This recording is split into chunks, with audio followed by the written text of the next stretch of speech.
வணக்கங்க. இன்னைக்கு என்ன பார்க்க போறோம் அப்படின்னா நியூவா பேக்கிங் கத்துக்கிறவங்களுக்கு என்னென்ன திங்ஸ் வேணுங்கிறத பத்தி பார்க்க போறோம். இப்போ பேக்கிங் கிளாஸ் போயிட்டு இருக்கீங்க அல்லது பேக்கிங் கிளாஸ் போக போறீங்க அப்படின்னா இந்த திங்ஸ் மேண்டேட்டரியா நமக்கு வேணும். அதுக்காக தான் இந்த வீடியோ போட்டிருக்கேன்.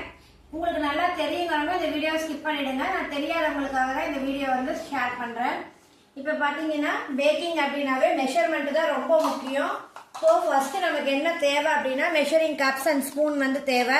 இதில் பாருங்க 1/4 டீஸ்பூன்லேருந்து 1 teaspoon, 1/2 teaspoon, 1 table spoon, 1/4 cup, அப்புறம் 1/3 கப், இந்த மாதிரி 1/2 கப், 3/4 கப், 1 கப் அந்த மாதிரி இருக்கும். இதெல்லாம் வாங்கி வச்சுக்கோங்க.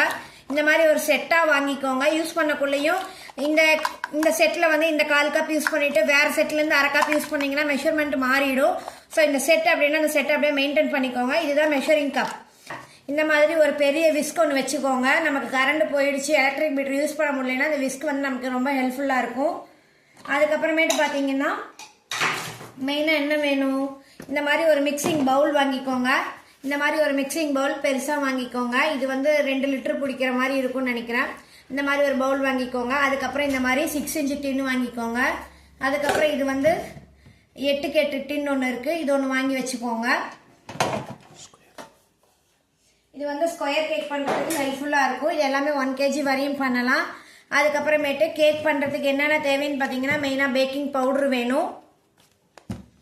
அதுக்கப்புறம் பார்த்தீங்கன்னா எசன்ஸ், வெனிலா எசன்ஸ். இது புஷ் பிராண்டோட வெனிலா எசன்ஸ். இது 20 ml பாட்டிலேருந்து நமக்கு அவைலபிளாக இருக்கும், வாங்கிக்கோங்க. அதுக்கப்புறம் இது பைனாப்பிள் எசன்ஸு. இது கோகோ பவுடர். இது விக்ஃபீல்டு கோகோ பவுடர் நான் யூஸ் பண்ணிட்டு இருக்கேன்.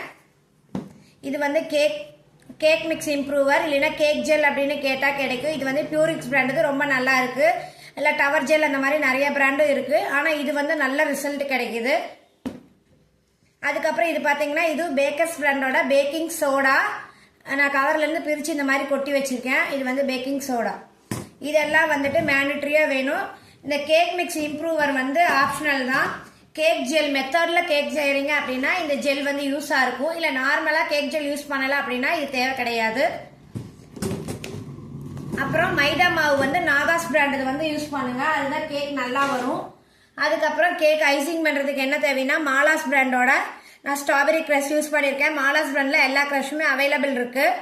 நான் இன்னைக்கு ஒன்று காட்டியிருக்கேன். இது ஸ்ட்ராபெரி கேக் பண்ணலாம், ஒயிட் ஃபாரஸ்ட், பிளாக் ஃபாரஸ்ட், இது 3 கேக்குக்குமே இது பண்ணலாம். ஸோ இது ஒன்று. அதுக்கப்புறம் விப்பிங் க்ரீம் பார்த்தீங்கன்னா சில்வர் மாஸ்க் நான் யூஸ் பண்ணிட்டு இருக்கேன். இது நல்லா இருக்கு. ஸோ அதனால நான் இது யூஸ் பண்ணிட்டு இருக்கேன். இதெல்லாம் ஐசிங்க்கு தேவை. அதுக்கப்புறம் டெக்கரேஷனுக்கு பார்த்தீங்கன்னா இந்த மாதிரி கலர் கலரான ஸ்ப்ரிங்கிள்ஸ் விற்கும். அதே மாதிரி இது ஹார்ட் ஷேப்பில் இருக்கு பாருங்க. இது பாருங்க கலர் கலராக இருக்கும். அதனால உங்களுக்கு என்ன ஷேப் வேணுமோ அது வாங்கி வச்சுக்கோங்க 2-3. அதுக்கப்புறம் இது பாருங்க மெயின் பேக்கிங் பேப்பர். நான் எக்கோ பேக் அப்படிங்கிற பிராண்டு தான் யூஸ் பண்ணிட்டு இருக்கேன். இது எதுவுமே பெய்ட் ப்ரமோஷன் கிடையாது. நியூவாக நிறைய பேர் பேக் பண்ணுறீங்க, அவங்களுக்கு இதெல்லாம் தெரியலை. நான் நியூவாக கற்றுக்கக்குள்ள நான் நிறைய ஸ்ட்ரகிள்ஸ் ஃபேஸ் பண்ணிட்டு இருக்கேன். அதனால தான் நானும் பேக்கிங் கற்றுட்டு ஒரு 6 months தான் ஆகுது. இது பார்த்தீங்கன்னா oil brush, spatula, icing knife. Icing knife முடிஞ்ச அளவுக்கு 8 inchல வாங்கிக்கோங்க. அதுதான் நமக்கு ஐசிங் பண்ணுறதுக்கு கொஞ்சம் கம்ஃபர்டபுளாக ஈஸியாக இருக்குது. இது செரட்டட் நைஃப். இது நம்ம லேயர் கட் பண்ணுறதுக்காக யூஸ் பண்ணுறது. இங்கே பாருங்க பல்லெல்லாம் நல்லா தெரியும். அதுக்கப்புறம் பார்த்தீங்கன்னா கப் கேக் செய்யறதுக்கு இந்த மாதிரி mole liners, cup cake liners நம்ம மார்க்கெட்டில் அவைலபிள் இருக்கு. எல்லா சைஸ்லையும் கிடைக்கும். உங்களுக்கு வேணுங்கிற சைஸ் வாங்கிக்கோங்க.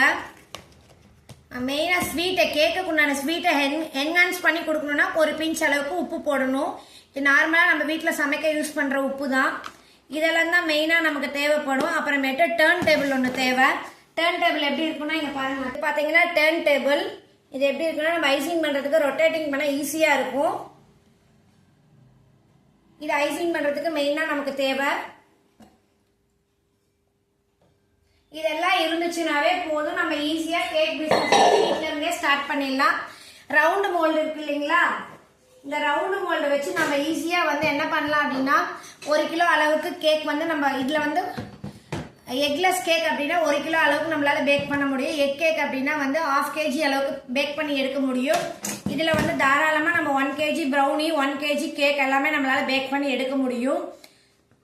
முட்டை முட்டாய், டம் ரூட் இதெல்லாம் பண்ணுறீங்க அப்படின்னா இந்த மாதிரி ஸ்கொயர் டின்ல பண்ணாதான் அவுட்புட் நமக்கு பீஸ் போட நீட்டாக வரும்.